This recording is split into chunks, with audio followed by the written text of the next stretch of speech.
আসসালামু আলাইকুম। আজকের ক্লাসে সবাইকে স্বাগতম।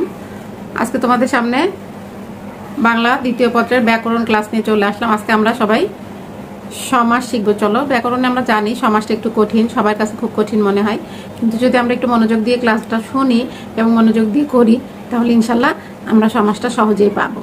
তাহলে আমরা সমাস শুরু করি। সমাস শব্দের অর্থ আগে আমরা জানি। সমাস পড়ার আগে আমাদের সমাস শব্দের অর্থ জানতে হবে। সমাস অর্থ কি? সমাস অর্থ হচ্ছে সংক্ষেপণ, সমাস অর্থ হচ্ছে মিলন, সমাস অর্থ হচ্ছে অনেকগুলো পদকে একপদীকরণ। তাহলে সমাসের তিনটা অর্থ আমরা জানলাম। একটা হচ্ছে মিলন, একটা হচ্ছে সংক্ষেপণ, আর একটা হচ্ছে অনেকগুলো পদকে এক পদে পরিণত করা। সমাস কি করে? অনেকগুলো পদকে এক পদে পরিণত করে। এই সমাস করতে গেলে আমাদের কিছু পদ সম্পর্কে ধারণা রাখতে হবে। যেমন আমি প্রথমে একটা উদাহরণ দিয়ে তোমাদের বোঝাতে চেষ্টা করি। সিংহাসন একটা শব্দ, মনে করো। সিংহাসনকে যদি আমি বিশ্লেষণ করি তাহলে সমাসের নিয়ম অনুযায়ী পাবো সিংহ চিহ্নিত আসন। সিংহ চিহ্নিত আসন যখন আমি পেয়ে যাচ্ছি, সিংহ একটা শব্দ, চিহ্নিত একটা শব্দ, আসন একটা শব্দ। এই সিংহ হচ্ছে পূর্বপদ, আসন হচ্ছে ব্যাসবাক্য, চিহ্নিত হচ্ছে ব্যাসবাক্য, আর আসন হচ্ছে পরপদ। তাহলে আমরা প্রথম যে পদটা পাচ্ছি একটা বাক্য বলে, সেই পদটার নাম হচ্ছে পূর্বপদ। মাঝখানে যে পদটা পাচ্ছি সেটার নাম ব্যাসবাক্য, আর শেষে যে পদটা পাচ্ছি সেটার নাম কি?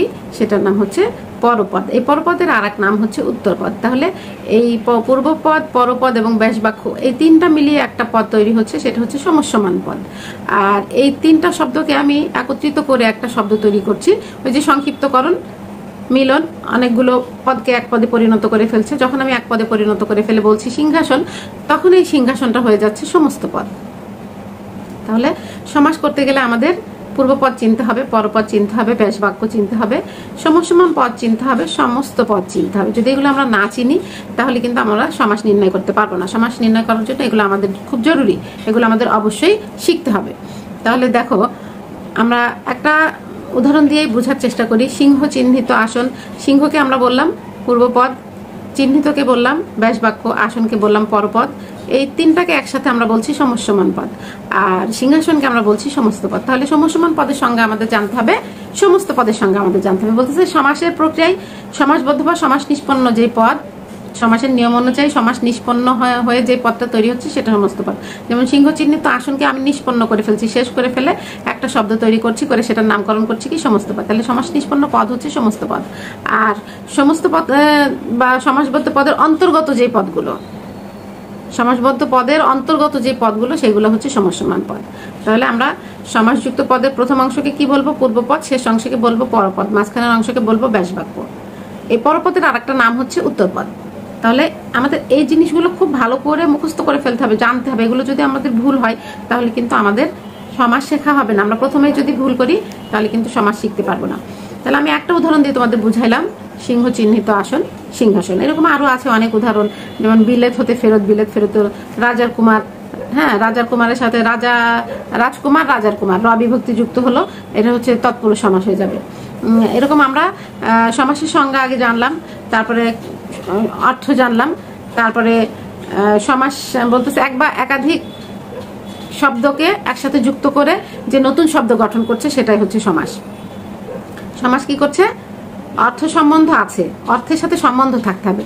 অর্থ সম্বন্ধ আছে এমন এক বা একাধিক শব্দকে যখন আমরা একসঙ্গে যুক্ত করে একটি নতুন শব্দ গঠন করছি তখন কি হয়ে যাচ্ছে? সেটা সমাস হয়ে যাচ্ছে। সহজ ভাষায় যে অর্থ সম্বন্ধ আছে মানে অর্থ থাকতে হবে, অর্থ সম্বন্ধ থাকতে হবে। এক বা একাধিক শব্দকে যখন আমরা একসাথে যুক্ত করে ফেলবো এবং একসাথে যুক্ত করার ফলে যখন ওই শব্দগুলো একটা নতুন শব্দ তৈরি করবে সেটাই সমাস হয়ে যাবে। তাহলে সহজ ভাষায় আমরা সমাসের সংজ্ঞাটা এভাবে শিখবো। এই সমাসের প্রকারভেদে যাই আমরা, আজকে বেশি দূরে যাব না, সমাসে অল্প কিছুর মধ্যে আমি ক্লাস শেষ করব। সমাসের প্রকারভেদে যাই আমরা, সমাসের প্রকারভেদ দিয়ে আজকে ক্লাস শেষ করব। এরপরে আমরা যেই কয়টা প্রকারভেদ আছে একটা একটা করে প্রকারভেদ আমরা এক একদিন শিখবো। তাহলে আমাদের সমাসের প্রকারভেদে বলছে সমাসকে 6 ভাগে ভাগ করা যায়। প্রথম ভাগের নাম হচ্ছে দ্বন্দ্ব সমাস। দ্বন্দ্ব সমাসে 2 পদই প্রধান থাকে, ঠিক আছে। এরপরে বলছে দ্বিগু সমাস, তারপরে বলছে কর্মধারয় সমাস, তারপরে বলছে তৎপুরুষ সমাস, তারপরে হচ্ছে অবয়ভাব সমাস, এরপর সব শেষে হচ্ছে বহুব্রীহি সমাস। হ্যাঁ, তাহলে আমাদের সমাসের প্রকারভেদ পড়তে হবে 6 প্রকার: দ্বন্দ্ব সমাস, দ্বিগু সমাস, কর্মধারয় সমাস, তৎপুরুষ সমাস, অব্যয়ভাব সমাস, বহুব্রীহি সমাস। আমরা আজকে এই পর্যন্তই ক্লাসটা করলাম। পরবর্তীতে আমরা দ্বিগু সমাস নিয়ে চলে আসবো তোমাদের সামনে যে কোনো দিন। তোমরা আমার ক্লাস দেখতে থাকো এ পর্যন্ত। তাহলে আজকে সবাইকে অসংখ্য ধন্যবাদ।